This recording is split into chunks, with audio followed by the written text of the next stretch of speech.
Israel is one of the most racist countries in the world. While you'll never hear anyone in the mainstream media say this, this is actually one of the most important things you need to understand if you want to know what's happening right now.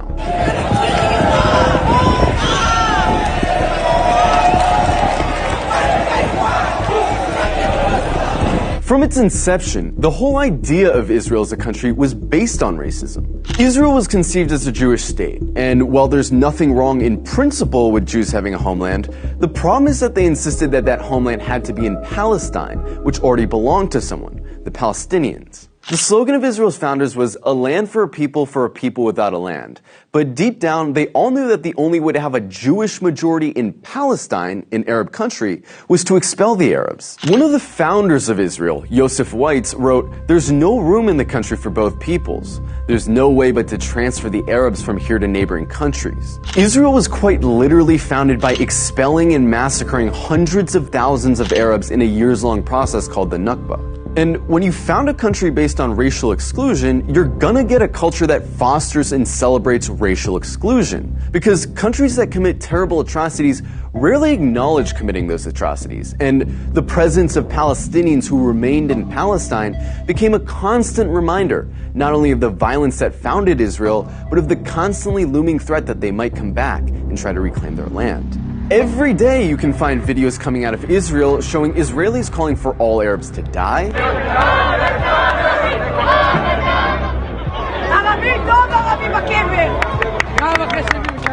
insulting the Prophet Muhammad,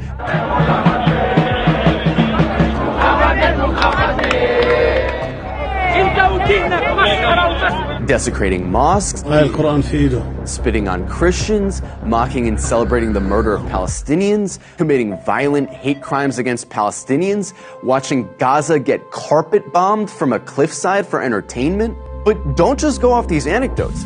Let's look at some of the polls. One poll found that 2/3 of Israeli teens believe Arabs to be less intelligent, uncultured, and violent. It also found that 50% of Israelis wouldn't live in the same building as Arabs, wouldn't befriend Arabs, wouldn't let their children befriend Arabs, and wouldn't let Arabs into their homes. Another poll found that 60% of Israeli Jews want segregation from Arabs. Another poll found that half of Israeli Jews agree with the statement, most Jews are better than most non-Jews because they were born Jews. The poll also found that 88% of Israeli Jews would be disturbed if their son befriended an Arab girl, and 90% would be disturbed if their daughter befriended an Arab boy. This poll found that about half of Israeli high schoolers don't think Arabs should have the right to vote. Another poll showed that almost half of Israeli Jews don't want Arabs teaching their kids. Not only are these views widely held in Israeli society, they're also represented in government, which codifies these sentiments into law. For example, Israel has a law that says if an Israeli marries a Palestinian, or someone from several other regional Arab states, that person isn't allowed to move in with said Israeli.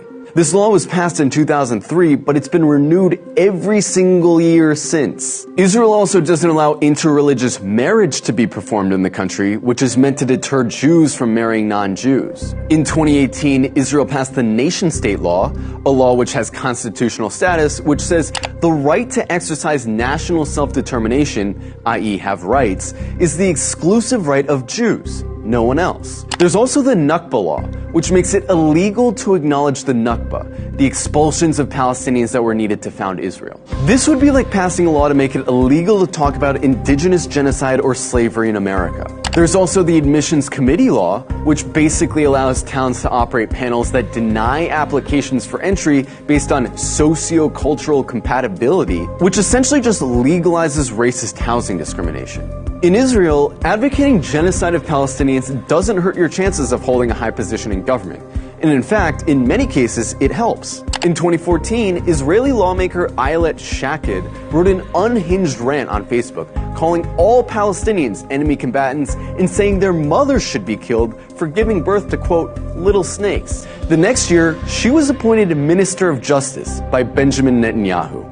Itamar Ben-Gvir, a lifelong admirer of Meir Kahane, an Arab exterminationist, a man who praised a Jewish settler who killed a Palestinian for throwing a rock at him, a man who was famously acquitted after being criminally charged for chanting death to Arabs, is Israel's current Minister of National Security. He's not some fringe figure either. He's one of the most popular politicians in Israel right now. In the last few days, Israel's been working hard to cast itself as the victim of hatred, the victim of terrorism, the victim of anti-Semitism, that they have no choice but to lay siege to Gaza. But underneath this carefully concocted victim complex is a racist, Jewish supremacist state that's been trying to finish the job that the Nakba started for decades. And really, this shouldn't come as a surprise to anyone.